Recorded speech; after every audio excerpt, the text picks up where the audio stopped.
Mohon maaf, saya mohon maaf sebelumnya ya. Orang mengkritik saudara saya lihat tadi di KTP-nya belum kawin. Yes. Orang mengkritik saudara sebagai seorang duda yang tidak bermoral. Seperti itu.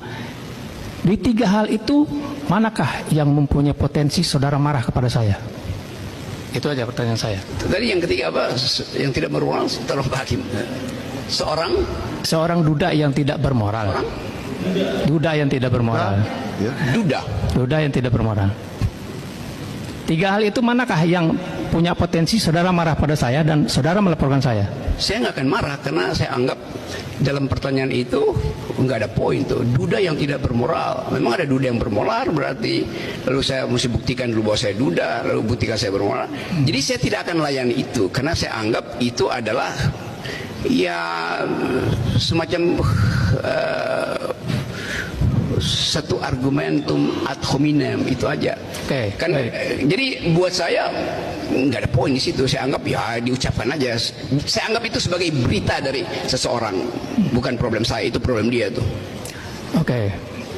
Saya lanjutkan ya. Bagaimana seandainya berita yang terakhir tadi yang saya dapat tentang duda tadi, saya peroleh dari data-data yang entah dari mana saya peroleh, itu saya bilang kepada saudara. Ya itu artinya di dalam masyarakat kita dianggap bahwa orang yang tidak punya pasangan, apalagi duda, dia pasti tidak bermoral, apalagi janda. Kan itu justru yang mau kita batalkan. Jangan sampai ada pertanyaan semacam itu. Nah, itu pertanyaan dungu sebetulnya tuh yang diucapkan oleh mereka yang mengkritik saya lakukan hal itu dan nggak pernah saya anggap itu. Karena kan itu buat apa itu diucapkan itu kan? Itu sebetulnya itu menghina gender equality, itu sekaligus menghina para duda, dan saya memang bukan duda. Jadi ada. Tapi kalau saya layani kan nanti orang bilang buktikan bahwa Anda bukan duda gitu.